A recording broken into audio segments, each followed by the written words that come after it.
top story on 13 Action News live at 6:30 tonight. Lawmakers and the biggest names in the gaming industry are in Carson City.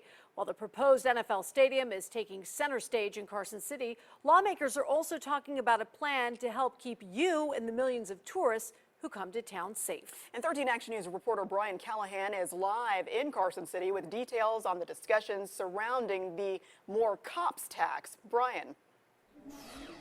Well, the Senate just broke for dinner after spending a busy day discussing $2 billion projects. But the Assembly on the other side of the aisle has been grilling Sheriff Joe Lombardo. This as he is asking for a 0.1% increase to the sales tax in Clark County to pay for more officers. Lombardo has said the money would put an extra 66 officers on the Strip with smaller numbers elsewhere in the county. Some lawmakers have questioned if this is an issue that should be pushed 4 months down the road into the regular session. They're also questioning his budgeting of money from the previous more cops taxes, but the sheriff says he thinks he can get things done. I'm not deferring those questions to any underlings or support people, and hopefully I can provide that clarification as they see. And while the sheriff has continued to take questions in the Assembly as of right now, the real fireworks have happened here in the last hour or so in the Senate. And John, you've been sitting in there. What was going on between some of the big players in there?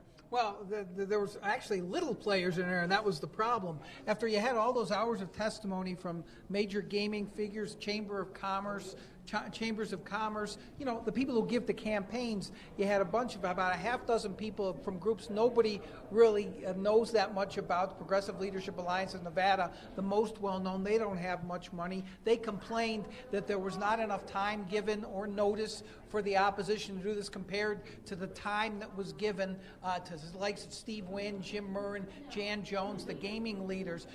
The most amazing part of it was when Ruben Kewin, who was running for Congress and is using this as a venue to show his opposition to the stadium, started clapping for one of the opponents, and Michael Roberson, who was leading the charge for the stadium, essentially in the legislature, chided him for clapping. This came after the entire day in the Assembly of lawmakers, most of them thunderously applauding who?